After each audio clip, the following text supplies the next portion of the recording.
While we have the loop function in Arduino to run a section of code over and over again, let's take a look at some types of control structures known as loops, which are not to be confused with the loop function. Let's say we want to perform a task 3 times in the setup function, like print hello world to the serial monitor. We could write serial.println hello world 3 times. That's probably okay, but what if we wanted to print it 1,000 times? That would be a lot of writing or copying and pasting. To help with this, there are a number of loop statements we can use. The most basic loop is the while loop. To use it, we first need a variable that will store the number of times we've executed the code inside the loop. At the top of the program, declare int I equals 0.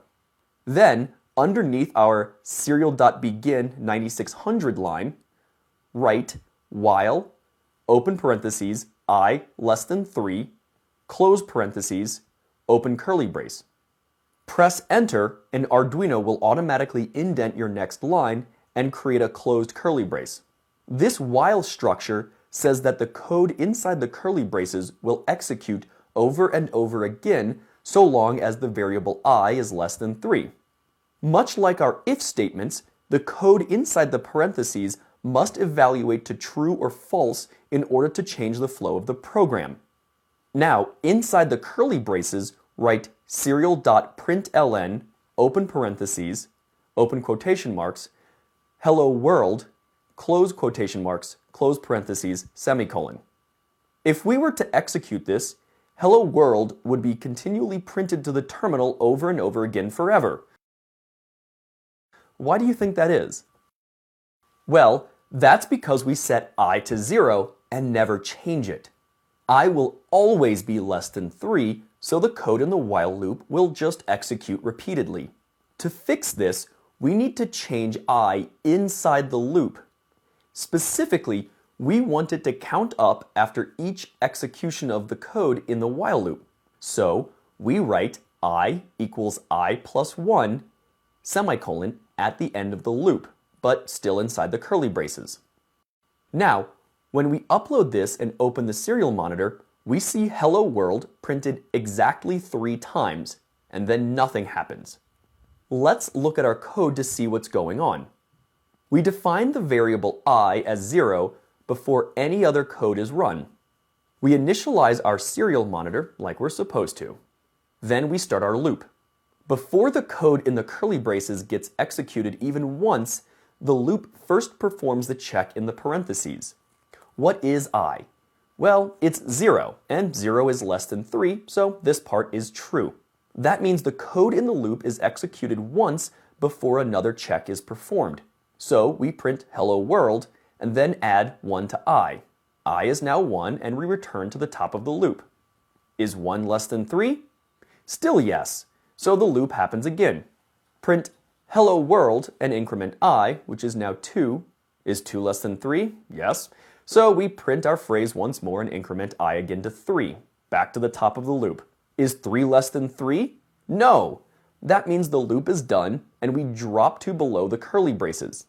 Here we can write something like serial.println done to see how that works. If you run this, you should see hello world printed 3 times and then done. Let's see what this looks like in a flowchart. At the beginning of our program, we create a variable I with the value 0. As soon as we enter the setup function, we initialize serial communications. Because it's a while loop, we test our condition first. Is I less than 3? In the first iteration, 0 is less than 3, so we go to the right. Print hello world and increment I by 1. Test again. Is 1 less than 3? And so on, 2 more times before we test if 3 is less than 3. In that case, 3 is not less than 3, so we exit the loop. Print done and sit in the loop function doing nothing. Note that you can use all of the same comparison operators from the if statements lecture in the conditional part of the while loop. You could have I less than or equal to 3 or a not equal to 5. While loops are great and have many uses. For example, you may want to wait until a pin's voltage goes to 0 volts. Think about how you might use a while loop to make that happen. We'll cover reading pin inputs in a later section. However, there is another type of loop that is used for performing an action a specific number of times. That is the for loop. Let's rewrite our example as a for loop. Remove the equals 0 part of our variable definition. Replace the while line with for, open parentheses, I equals 0, semicolon, I less than 3, semicolon, I plus plus, close parentheses, open curly brace. And then remove the I equals I plus 1 line. Here, we've declared I as a variable, but we don't set it to anything until we get to the for loop.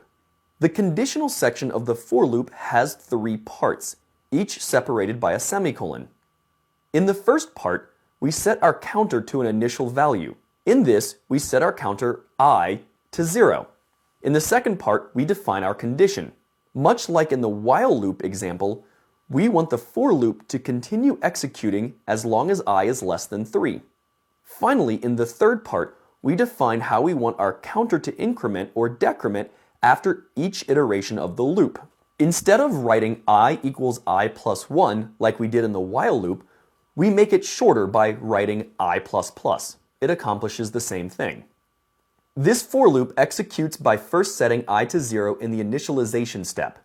This is executed only once at the beginning of the for loop. It then checks the condition.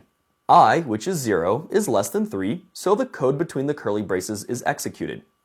Finally, the increment step is performed, so I is now 1. The loop starts over again by checking the condition before executing the code block. It continues to do this until I is not less than 3, which requires 3 iterations of the loop. If we run this, we should see hello world printed 3 times followed by a done, just like in our while loop example. There is one other type of loop structure, and that is the do while loop. You likely won't need it as often as the while and for loops, but it is still useful. It works just like the while loop, but the condition is checked after the code block, which means that the code block is run at least once. To use it, replace the for loop statement with do open curly brace. After the close curly brace, write while open parentheses I not equals 0, close parentheses, semicolon. Don't forget to initialize I to some number, so we'll write I equals 0 just above do. When we run this, I is set to 0, the code in the curly brace is run, and then I is compared to 0. Is I not equal to 0? Well, I is equal to 0, so this statement is false, which means we exit the loop. Because this is a do while loop, we still get one execution of the code block.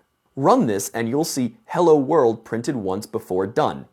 That's all for loops, but let's talk about breaking out of loops and jumping back to the top. To show this, we'll go back to our while loop example. Let's say that we have another variable that we're counting.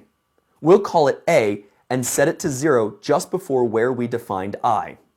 In our while loop, we'll also increment a just before incrementing I.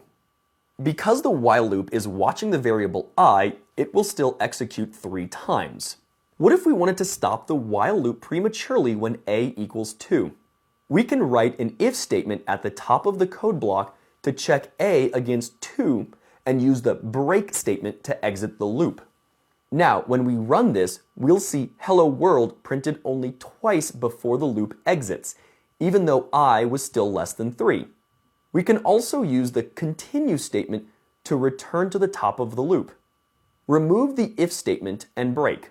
Write if, open parentheses, a equals 2, close parentheses, open curly brace.